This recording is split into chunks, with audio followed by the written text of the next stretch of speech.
Climb inside the Panther tank, a cramped steel coffin wrapped in 45 tons of armor. The air tastes of oil and fear. Your hands rest on coal controls that respond like molasses in winter, while the Maybach engine growls behind you, a beast as unpredictable as the war itself. They call it Germany's superior tank of the weapon meant to dominate every battlefield. Yet for many crews, it was a machine that betrayed them before they ever met the enemy. December 1944. The Ardennes forest lies silent under snow. American crews crouch inside their Sherman tanks, staring into the fog as Panthers prowl forward, predators of steel and smoke. Every man knows the numbers. The Panthers, 75mm Cap UK-42, Lib-70, could kill a Sherman long before the Americans could return fire. But in war, numbers can lie. This is the story of two tanks, one engineered to perfection, the other engineered to win a war. Which proved mightier, the flawless machine that broke itself or the imperfect one that never stopped moving? Long before the Panther tank thundered through the Ardennes, its story began with fear. In the summer of 1941, German forces invading the Soviet Union met a nightmare they hadn't expected, the T-34. Fast, deadly, and brilliantly simple, the Soviet tank stunned the Wehrmacht. It forced German engineers to confront a brutal truth. Their prized Panzer III and IV were already obsolete. In November 1941, a special design committee was formed, the Panther Commission. Their mission, create a tank that could outgun and outlast the T-34. By May 1942, MAN's proposal was chosen. Production began in January 1943. On paper, the Panther was a masterpiece. 45 tons of sloped armor, an 80mm glacis angled at 55mm, and the fearsome 75mm KWK-42 Lee-70 cannon capable of piercing Allied tanks from over 2,000 meters. But what the blueprints didn't show was how fragile perfection could be. From the very first deployment at Kursk in July 1943, reality hit hard. Dozens of Panthers burned before they reached the front lines, engine fires, transmission seizures, final drives exploding under strain. Hitler's demand for more armor and a heavier gun had pushed the design far beyond what its drivetrain could bear. The Panther was born too heavy for its own bones. Meanwhile, across the Atlantic, American engineers followed a different philosophy. The M4 Sherman wasn't built to be the best tank. It was built to be the most reliable. Simpler to produce, easier to repair, and light enough for transport across oceans, it embodied American industrial logic. Good enough in every area that mattered most for total war. By late 1943, these two design worlds were on a collision course. Germany's quest for technical supremacy met America's doctrine of mass production and combined arms. One pursued the ideal machine. The other built a system to win wars. The battlefield would decide which philosophy would endure and which would vanish in smoke and steel. December 1944. The Ardennes forest was frozen, silent, and waiting. Through the fog rolled the German Panthers and 25 tons of steel predators slicing through snow and pine. Their arrival shattered the quiet like thunder. Inside the Shermans, American crews braced themselves. Every man knew the legend. One Panther could destroy 5 Shermans. But legends die fast in real combat. The Battle of the Bulge was not fought on open plains where long-range gunnery could rule. It was fought in forests, villages, and narrow roads where vision was measured in yards, not miles. The Panther's long WK-42 Lee-70 gun and thick frontal armor gave it terrifying power if it could move, if it could see, if it didn't break. But those ifs became fatal. The final drives groaned under the weight. Engines overheated. Tracks froze in snow and mud. Whoa! Many Panthers were abandoned with full fuel tanks and cold engines, not defeated by the enemy, but by their own design. The Shermans fought differently. Lighter, faster to start, easier to maneuver. They worked in teams with infantry, artillery, and air support. Their turrets turned on electric motors independent of engine speed, giving them a priceless edge in close-range encounters. In forest ambushes, the Shermans struck from the flanks fast, coordinated, and deadly. At Arracourt in September 1944, that difference became clear. Lieutenant Colonel Creighton Abrams and his 37th Tank Battalion met newly arrived Panther units head-on. On paper, the battle was hopeless. 14 Shermans lost against 55 German tanks destroyed. But Abrams understood something the German commanders didn't. Tanks don't fight alone. His Shermans fought with artillery spotting, infantry cover, and the chaos of fog. Outnumbered but coordinated, they turned the Panther's precision weapon into a liability. Every battle told the same story. The Panther tank was a marvel when it worked, a disaster when it didn't. The Sherman tank was ordinary eye until you looked at the results. One was engineered for perfection. The other was engineered for endurance. And in the winter woods of the Ardennes, endurance won. For all its promise, the Panther's downfall came not from enemy fire, but from within its own gears. Beneath its sloped armor lurked a fatal weakness, the final drive, the final drive.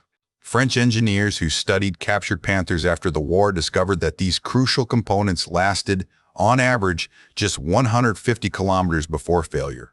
100 miles. Then the tank became a 45-ton paperweight. German documents told the same story. In March 1944, field reports listed 13 final drive replacements and only 30 Panthers within a single month. By January 1945, more than 370 defective drives awaited replacement. The cause was simple and devastating. The Panther's drivetrain had been designed for a 35-ton vehicle. Hitler's demand for heavier armor turned it into a mechanical contradiction. A tank too heavy for its own heart. The Maybach HL-230 engine, though powerful on paper, was fragile in practice. Fuel leaks, cracked cylinder heads, and oil fires plagued the machine. During its debut at Kursk, entire companies burned before reaching the front lines. Even when derated to lower RPMs, average engine life rarely exceeded 1,000 kilometers. A Sherman's power pack could run 5 times that distance and be replaced in the field within a single afternoon. Maintenance crews dreaded the Panther. Changing an engine required cranes, special tools, and luck. Accessing inner road wheels meant removing half the suspension. In mud or frost, the inner leaf wheels froze solid, trapping tanks in place. American crews, by contrast, could replace a Sherman's tracks in hours using standard tools carried in every platoon. The difference was systemic. One design demanded perfection, the other expected imperfection and planned around it.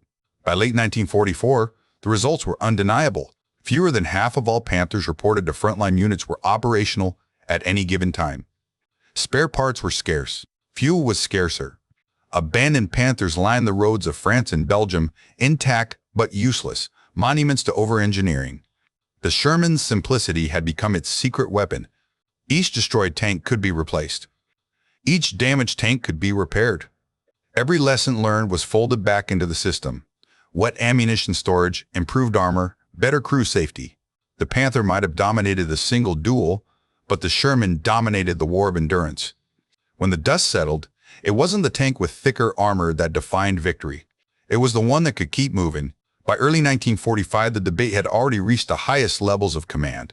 Reports of Sherman losses in Europe filled letters home and headlines across the Atlantic. American tankers called their vehicles Ronsons. They lit every time. The New York Times' Hanson Baldwin questioned whether America's armor was truly adequate for the job. General Dwight D. Eisenhower, weary but pragmatic, asked his division commanders for honest assessments. Their replies were frank. The Panther tank had better guns, better optics, and better armor. Yet Eisenhower's response was swift. He forwarded their concerns to General Marshall, but the war was already turning. By the time anyone could act, the outcome had been decided not by design tables but by logistics. Across the Atlantic, Britain and France conducted their own investigations. The British rebuilt 9 Panthers after the war for trials. Everyone broke down before testing could finish. Their final report called the tank mechanically unreliable ass, a polite understatement. France went further. Its 1947 study, Le Panther, documented catastrophic drivetrain failures, chronic overheating, and maintenance nightmares. The truly weak spot, it concluded, is the final drive. Meanwhile, Soviet crews driving American-supplied Sherman tanks on the Eastern Front wrote of a completely different experience. It drove like a car, recalled Colonel Dmitry Loza. Reliable, comfortable, and quiet compared to the T-34. In Israel, those same Shermans rebuilt as M50s and M51s would still be fighting 30 years later against Soviet-made armor, proving that a sound foundation can outlast generations. The world had its verdict. The Panther tank dazzled historians with numbers. The Sherman tank impressed soldiers with results. One was a mechanical marvel, the other a soldier's friend.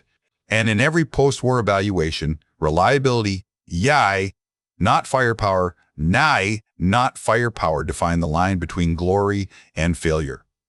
The lesson was already echoing across armies worldwide. The perfect weapon means nothing if it cannot keep fighting. When the war finally ended, the evidence was scattered across Europe: burned out hulls, frozen engines, tanks left behind on quiet country roads. Panthers, once symbols of German engineering might, now sat abandoned in ditches. The Shermans kept rolling east, engines humming, crews weary but alive. On May mornings in 1945, as American columns crossed into a ruined Berlin, they passed the carcasses of Panthers still gleaming under the soot. The war's outcome was already written in steel. One tank had survived the numbers, the other had survived the war. The Panther represented a seductive idea that perfection wins. It was the engineer's dream, the tactician's fantasy, the propaganda poster made real, but also represented a fatal arrogance, believing performance on paper could overcome the realities of fuel, spare parts, and human endurance. The Sherman, in contrast, was born from humility. It did not promise supremacy, only consistency. It could be built, shipped, repaired, and trusted. And in total war, trust is the difference between survival and extinction. History delivered its verdict. 6,000 Panthers built, most lost to breakdown or abandonment. Nearly 50,000 Shermans built, thousands still running decades later. One design vanished with its empire. The other evolved into new generations that served nations across the world. Wars are not won by weapons alone. They are won by the systems that sustain them, by factories, supply chains, training schools, and the quiet competence of those who keep machines alive. The Panther tank failed because it forgot this truth. The Sherman tank prevailed because it never did. So as we look back across 80 years, the question remains, would you rather command the tank that dazzles or the one that endures? If this story reminds you of a lesson history has taught too many times, that reliability, not perfection, defines victory, share your thoughts below. Because even now, the battle between brilliance and practicality continues in every design that follows.